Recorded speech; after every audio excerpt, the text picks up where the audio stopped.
Bonjour, Qu'est-ce qui vous a amené à cette assemblée générale aujourd'hui? Oui, effectivement, vous n'êtes pas sans savoir que depuis un certain moment, depuis plus de 8 mois, l'étudiant, le miséreux, il plie dans la misère.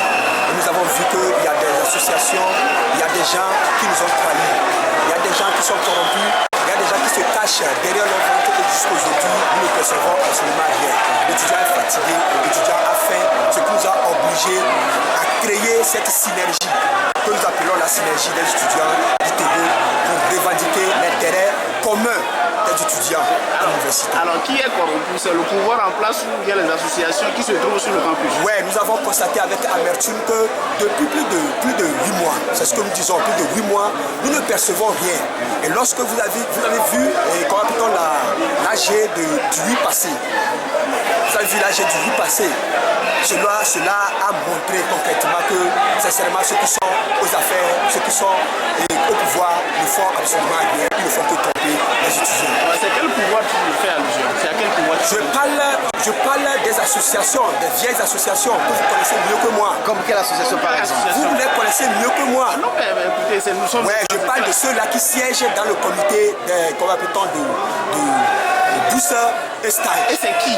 Il s'agit du MITA, il s'agit du ACAM, il s'agit aussi du délégué général de l'université qui normalement doit laisser ses fonctions, normalement n'a plus droit à conduire les affaires des étudiants qui siègent toujours là-bas parce qu'ils sont des silencieux et ils font l'affaire des autorités universitaires. Merci. Alors dites-nous, quelles sont les actions que vous prévoyez dans les jours à venir? Dans les jours à venir, aujourd'hui, nous avons dit que nous faisons une sortie, une AG pacifique.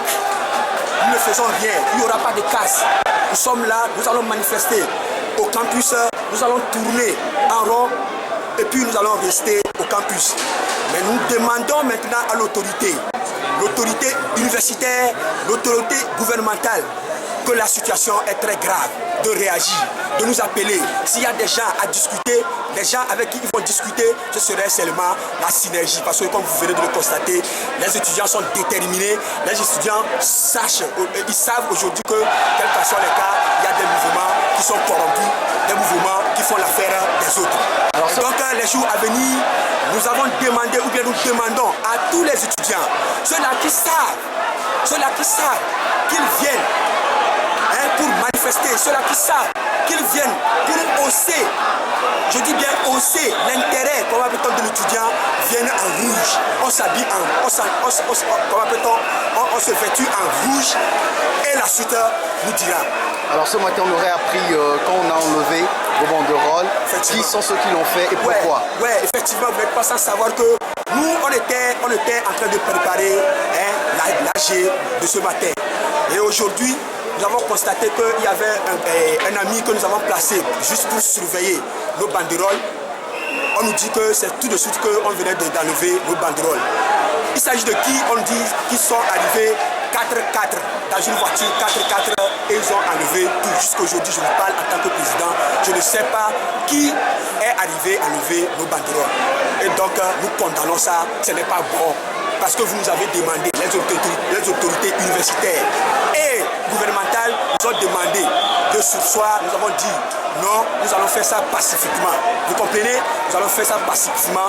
Il n'y aura rien, mais ils nous obligent à doubler la vitesse de nos efforts. Je vous remercie. Merci beaucoup.